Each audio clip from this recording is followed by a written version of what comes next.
We begin in Myanmar, where Aung San Suu Kyi has appeared in court in person for the first time since the military detained her and seized control of the country.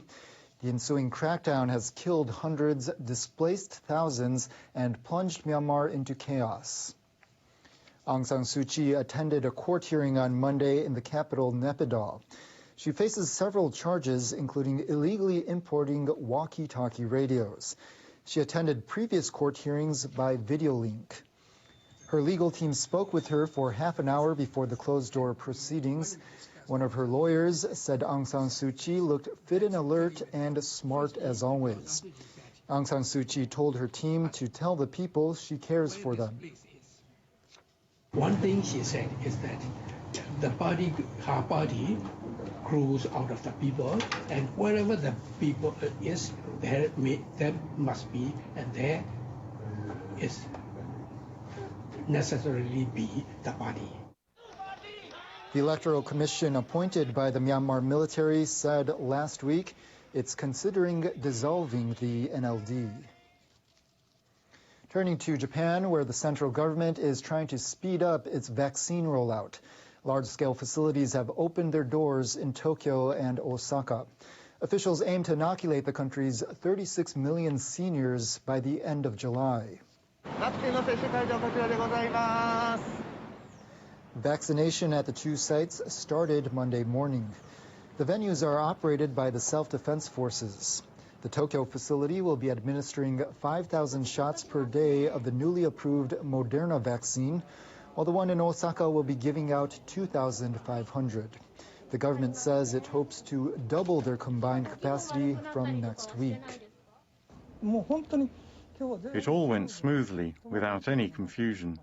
There were plenty of staff to help at the venue. I felt like we had to wait a long time to get shots compared to other countries. They could have started earlier. Prime Minister Suga Yoshihide visited the Tokyo site. I watched SDF doctors, nurses, and staff from the private sector working together and conducting inoculations very smoothly. I felt very reassured.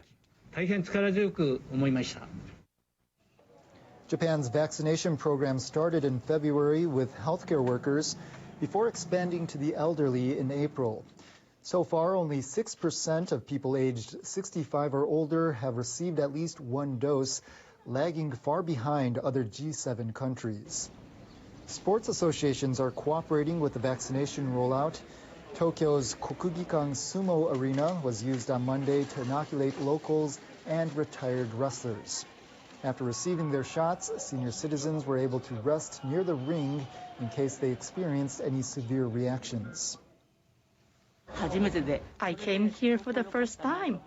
I'm enjoying the visit. Experts blame the current surge in cases on more infectious variants. The health ministry says 1,300 COVID-19 patients were in serious condition as of Monday.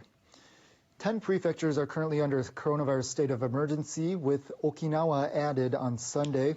The declaration for 9 prefectures, including Tokyo and Osaka, is scheduled to end on May 31st. But with numbers still holding steady, officials are now considering extending it to the same date as Okinawa, June 20th. Now to Malaysia, which recorded its highest number of daily cases on Sunday at 6,976. The government is tightening restrictions in response. The new measures include having 80% of government workers and 40% of those in the private sector work from home. Public transportation capacity will be halved and running hours cut. The rules will be in effect from Tuesday through June 7th. Malaysia imposed a nationwide lockdown earlier this month. Schools are closed and people are banned from traveling between states and districts. Prime Minister Muhyiddin Yassin told the state broadcaster on Sunday that if the government enforced a total lockdown and shut every sector, the economy could collapse. Muhyiddin said in that situation, the country could not afford to finance measures to support the public and keep the economy afloat. Malaysia has confirmed over 510,000 coronavirus infections so far. Daily cases have topped 6,000 on each of the past 6 days.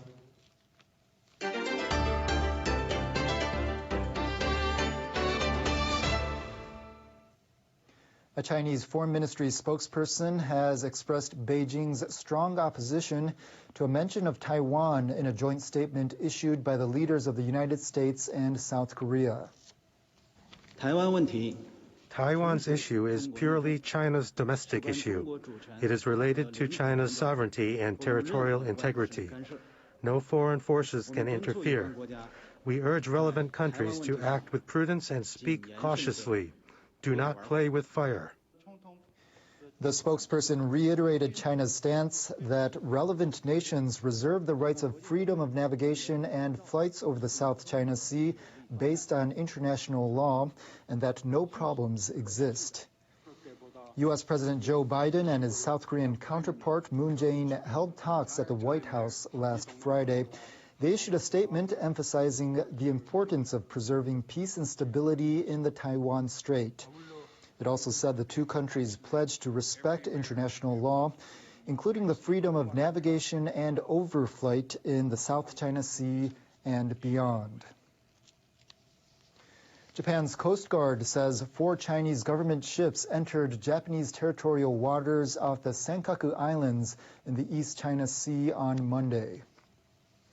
Coast Guard officials say the vessels intruded into the waters on Monday afternoon. 2 of the ships apparently approached a Japanese fishing boat operating there. The officials have been warning the ships to leave immediately. This is the 16th time this year that Chinese government vessels have intruded into Japanese waters off the Senkaku Islands. Japan controls the islands. China and Taiwan claim them. The Japanese government maintains that the islands are an inherent part of Japan's territory in terms of history and international law. It says there is no issue of sovereignty to be resolved over them. International outrage is growing after Belarus told a passenger plane to make an emergency landing so officials could arrest a dissident journalist. EU leaders plan to discuss possible sanctions in the incident that's shocked the West. Roman Protasevich, a critic of Belarusian President Alexander Lukashenko, was taken into custody. His flight was headed from Greece to Lithuania when it was informed of a bomb threat over Belarusian territory. No explosives were found. Airlines and foreign officials called it a hijacking. The European Commission chief said the illegal behavior will have consequences and those responsible must be sanctioned.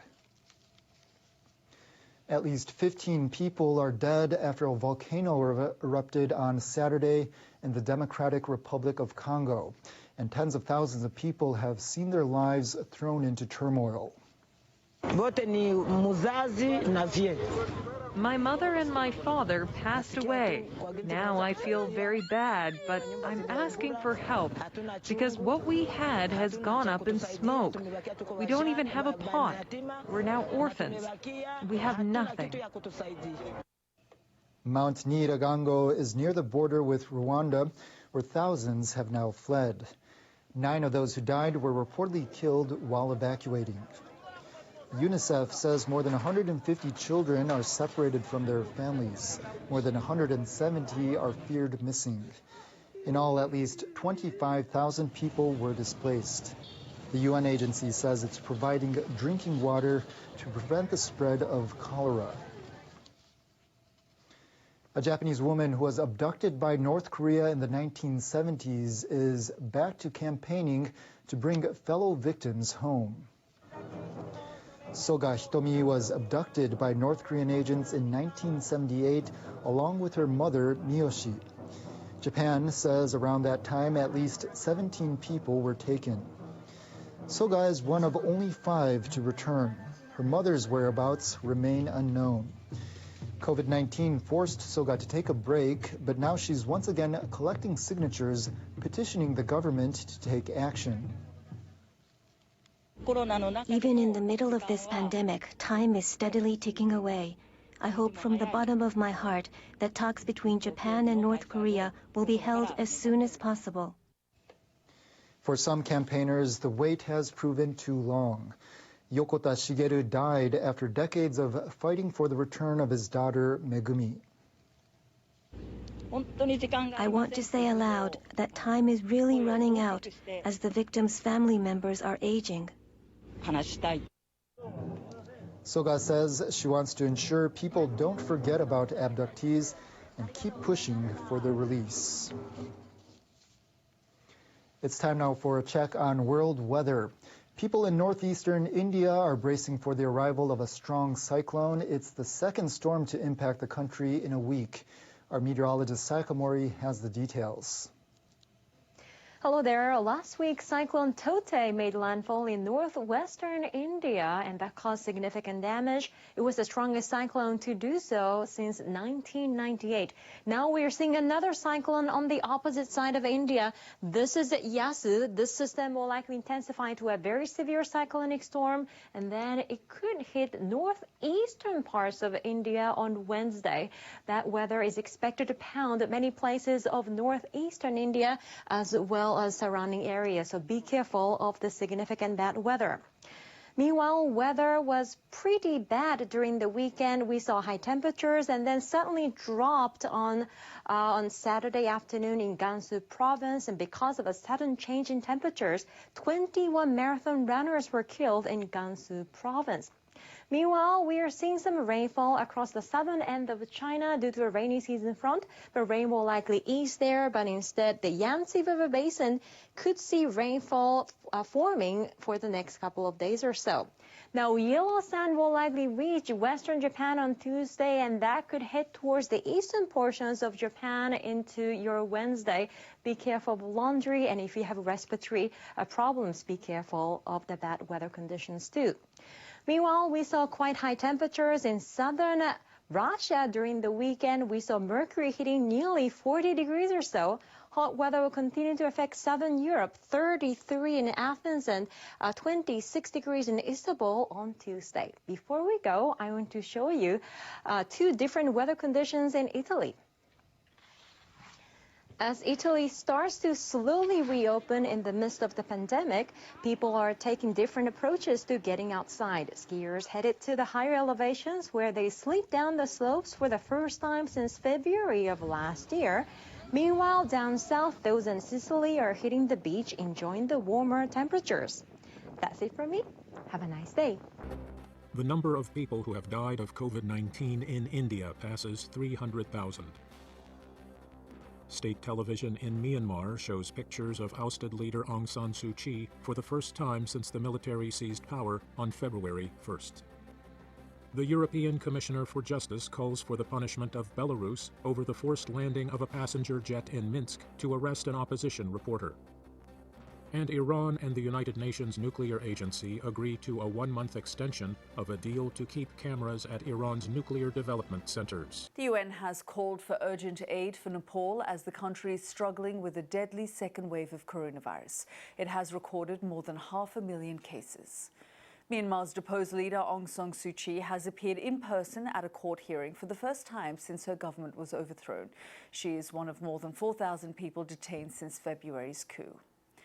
The British former head of Formula One motor racing, Max Mosley, has died at the age of 81. Max Mosley played a key role in improving safety in the sport. And they're all your latest headlines here on